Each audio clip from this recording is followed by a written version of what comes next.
आप देख रहे हैं देश लाइव, देश की आवाज। नमस्कार दोस्तों, स्वागत है आपका देश लाइव में और आपके साथ मैं हूं आशिमा त्यागी। हम एक ऐसे दौर में जी रहे हैं दोस्तों जहां सिनेमा अब सिर्फ मनोरंजन का माध्यम नहीं रहा, बल्कि राजनीतिक विचारधारा का सबसे प्रभावशाली औजार बन चुका है।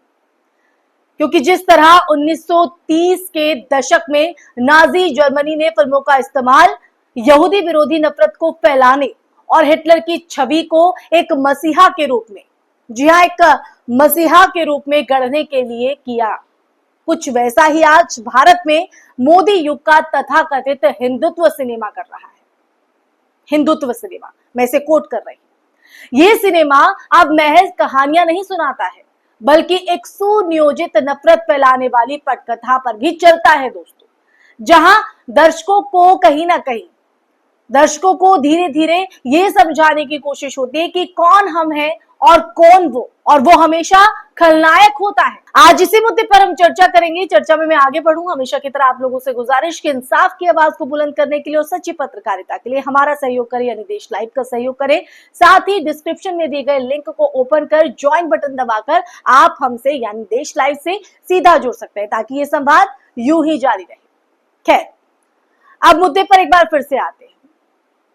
इस नए सिनेमा का हम बात कर रहे हैं। इस नए सिनेमा का एक खास पैटर्न है दोस्तों। इसमें कहानी नहीं, बल्कि एक एजेंडा होता है, एक मकसद होता है। फिल्में जैसे the Kashmir files, the Kerala story, 72 हूरे या हाल ही की कई और फिल्में जो सिर्फ तथ्यों को तोड़ मरोड़ कर, जी हाँ, तथ्यों को तोड़ मरोड़ कर खास धर्म के लोगों को खलनायक दिखाने का काम कर रही है।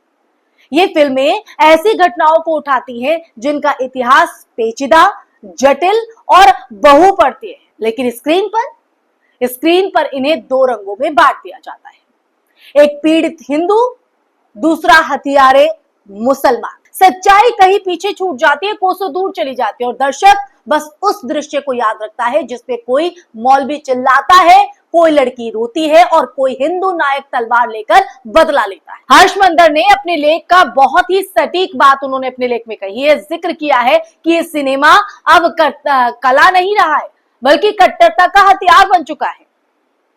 इसमें अभिनय से ज्यादा शोर होता है, संगीत से ज्यादा भड़काऊ संवाद होते हैं और अंत में एक नफरत की भावना छोड़ दी जाती है, जो सिनेमा हॉल से निकलने के बाद भी लोगों के जहन में, यानी आपके और हमारे मन में कहीं ना कहीं बनी रहती है दोस्तों।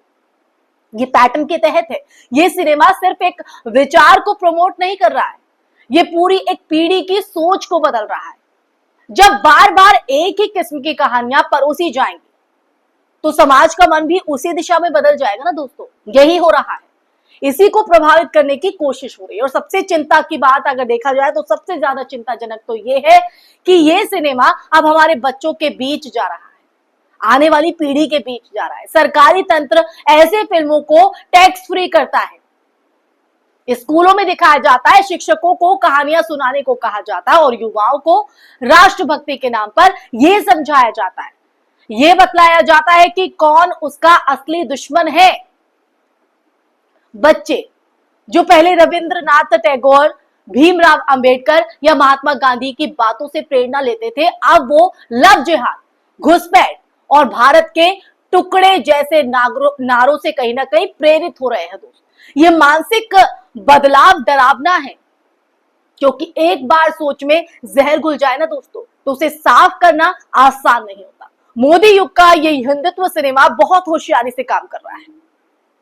एक तरफ ये मुख्य धारा के न्यूज चैनलों से अलग नहीं दिखता है, दोनों का मकसद एक ही है, बहुसंख्यक समुदाय को यह विश्वास दिलाना कि वो पीड़ित है, घिरे हुए हैं और अगर अब नहीं लड़े तो उनका अस्तित्व खतरे में है। और फिर इस डर को एक उग्र आक्रामक प्रतिक्रिया में तब्दील कर दिया जाता है, जिसे राष्ट्रभक्ति कहा जाता है, जो आजकल हम सुन रहे हैं। जो भी इस प्रवाह के खिलाफ बोले वो देशद्रोही, टुकड़े टुकड़े गैंग या अर्बन नक्सल बना दिया जाता है। क्या यही है राष्ट्रहित? एक समय था दोस्तों जब भारतीय सिनेमा सामाजिक मुद्दों, गरीबी, जातिवाद, महिलाओं के अधिकार और प्रेम की सार्वभौमिकता जैसे विषयों पर फिल्में बनाता था, दर्शाता था। समाज का आईना होता है ना ये। आज सिनेमा प्रेस से जो है प्रेम से कहीं ना कहीं डरता है, संवेदनशीलता से चिढ़ता है और विविधता को षड्यंत्र मानता है। ये सिनेमा अब पूछता नहीं, चीखता है, चिल्लाता है। ये अब संवाद नहीं करता, नारे लगाता है।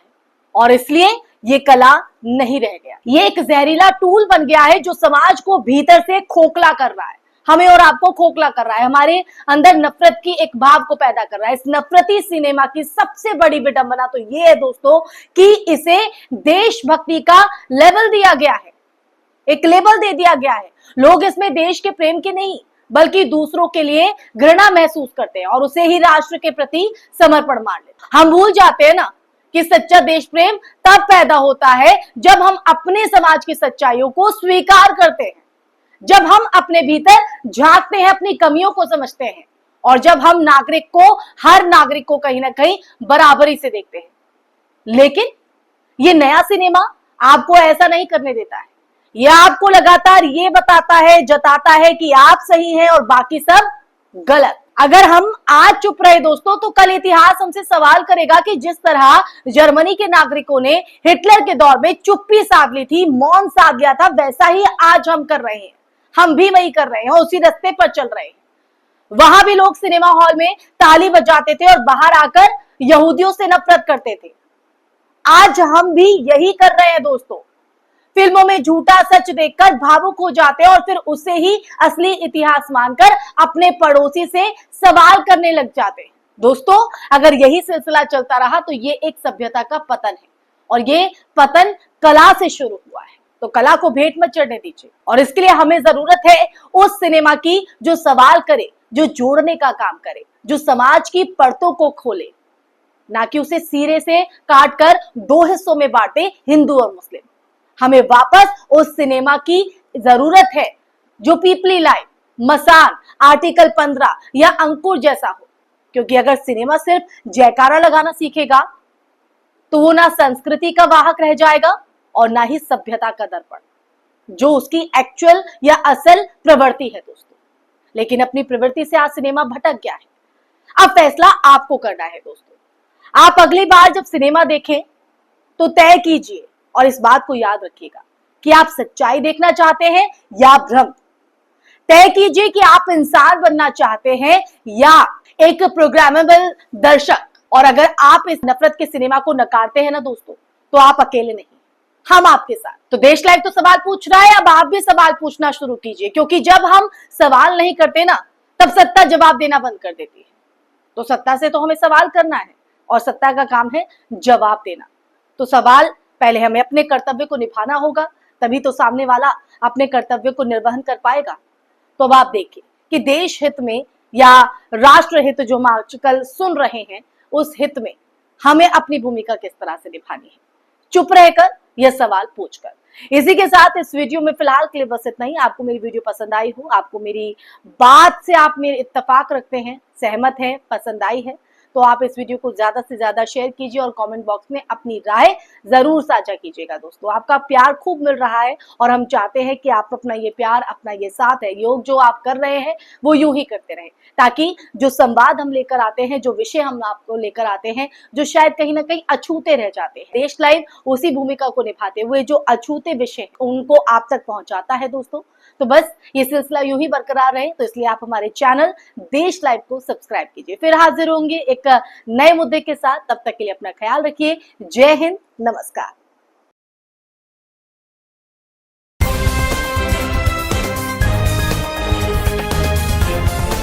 देश और दुनिया की तमाम छोटी और बड़ी खबरों के लिए हमारे चैनल को सब्सक्राइब करना न भूलें और बेल का बटन जरूर दबाएं।